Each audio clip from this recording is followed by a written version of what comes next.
One word. Loving. Caring. Friendly. The Jesus angel. Authentic. Growing. Fun. Great. Kindness. Caring. Awesome. Community. Depth. Blessed. Accepting. Faithful. Salvation.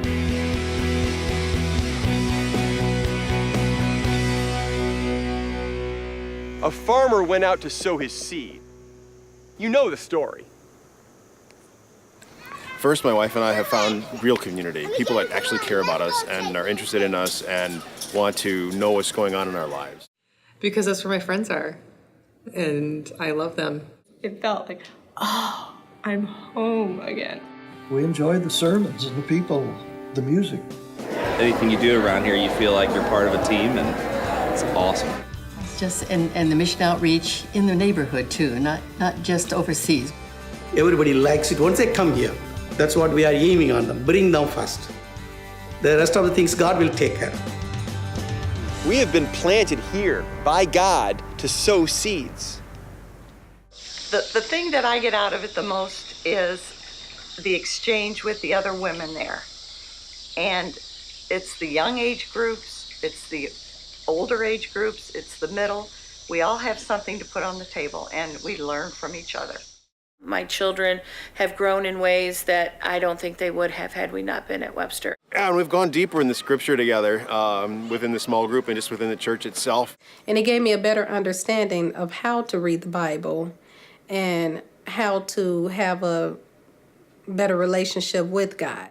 Yes, there's someone who really loves me too. I am his child, and he loves me, and he loves my children. You know, who just cares about me.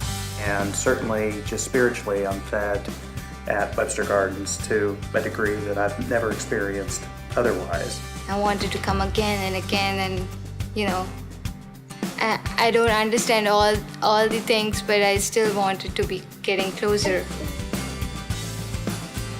The last 10 years, wow. Over 1,000 new members. Over 200 children baptized. Nearly 200 adult confirmands. And 34 adults baptized. We've sown seed in our community, our state, our country, and our world. I am, as an immigrant, came here. I was reached by some members. I came, member of the Webster Garden. So there must be so many people like me. We've had a lot of fun with international students. And we get a lot of enjoyment from just getting to know the students. They came back and Pastor Christensen baptized them. That was a thrilling moment for us. They moved all this. They helped me twice to move and helped me try to find a job and things like that. And they don't know me, and they just come in and they just said, oh, you need this, and like they help me. Me and my dad, we shovel this, after we shovel our driveway, we go over to this lady who never shovels it, and we always shovel her. This is our way of showing unconditional love, just as Jesus showed to people who weren't church goers, people who weren't followers of Jesus. It isn't just what you say to people about Jesus, but when they see you living out your Christianity, I think that's of real importance to them.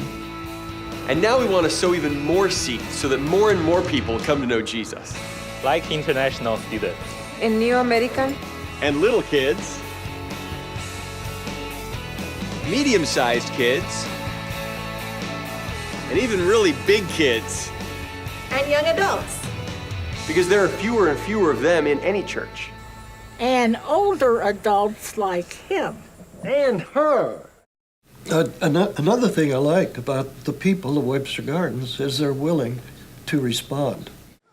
Well, first of all, God commanded it, so I want to do what I'm told, but it's an obedience factor. But also, really, it's fun to see it, what the church is doing and how the church uses those resources to reach the community. It's not mine, it's his.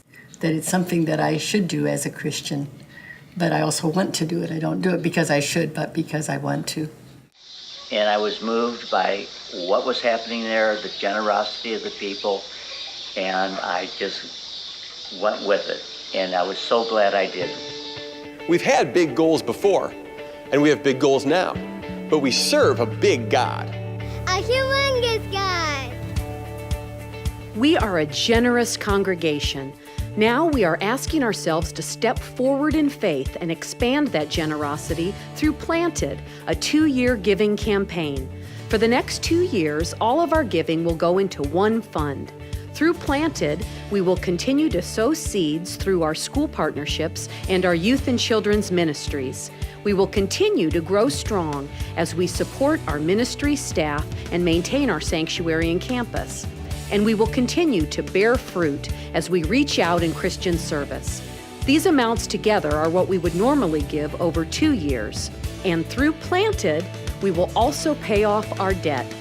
Currently, our debt costs us $170,000 a year. Through Planted, we will pay off our debt in 2 years rather than about 2 decades.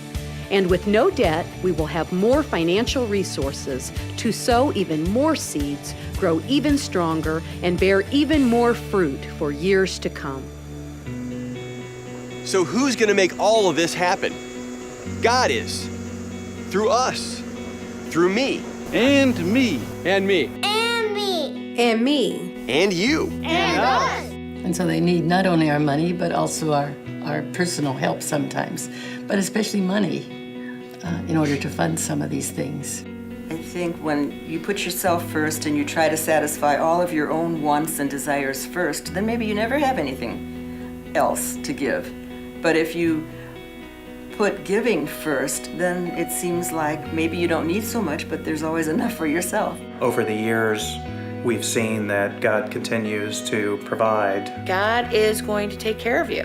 He's going to make sure your needs are met. I mean, I think everybody has that time where they could use the extra money. There's something tight at the end of the month, you have an emergency or whatever. But what I've actually found is the more consistent we are, and it's budgeted and it's ready to go, we don't have to think about that. I think the hard thing is making the decision to give. And once you've decided, and it just becomes part of what you do, and it's natural, and it's not hard at all. It's just part of your routine. Is just part of our living to share that with the church. I recently lost my job, so we're not cutting back. Even though we've had financial changes in our life, what else could we do that's more important? What else could we be doing with our money that would give a better reward? I would say we have not missed out on anything by giving to the church. Oh, no. No. Not at all. No regrets. Not at all. No. One fund. One reason. So more and more people will come to know Jesus. I think it's our responsibilities to tell them what is Christianity is. He is the generous one. So then it's my turn to act from the model that I am giving from him to be generous as well.